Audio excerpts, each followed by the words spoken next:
एक छोटा सा गांव था, पहाड़ों और घने जंगल के बीच बसा हुआ। गांव के किनारे एक पुरानी झोपड़ी खड़ी थी, जिसमें रामू अपनी पत्नी सीता और दो बच्चों के साथ रहता था। आज की रात कुछ अलग ही थी। काली घटा, तेज बिजली और तूफान जैसी बारिश सबको डरा रही थी। रामू की झोपड़ी बहुत पुरानी थी, जिसमें से पानी टपक रहा था। सीता बच्चों को संभाल रही थी, लेकिन उसके चेहरे पर भी डर साफ दिखाई दे रहा था।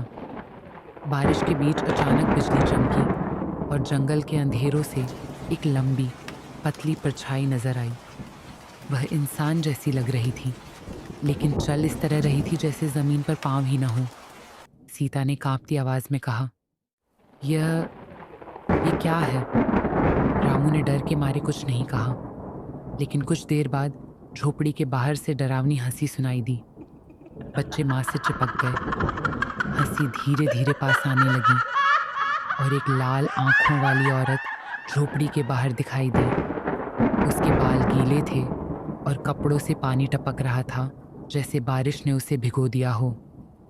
वह औरत धीरे धीरे झोपड़ी के दरवाजे तक पहुंची।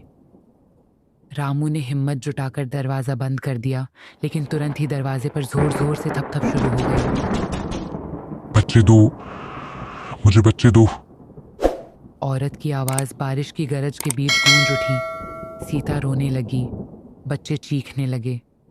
अचानक झोपड़ी के अंदर का दिया बुझ गया। गहरा अंधेरा छा गया। जब बिजली फिर से चमकी, तो वह औरत अब झोपड़ी के अंदर खड़ी थी। उसकी लंबी उंगलियां बच्चों की तरफ बढ़ रही थीं। सीता चीखी, नहीं, यहाँ से जाओ। उसी वक्त रामू ने अपने पिता से मिला एक पुराना त्रिशूल उठा लिया। डर के बावजूद उसने पूरा जोर लगाकर त्रिशूल उस औरत की तरफ घुमा दिया।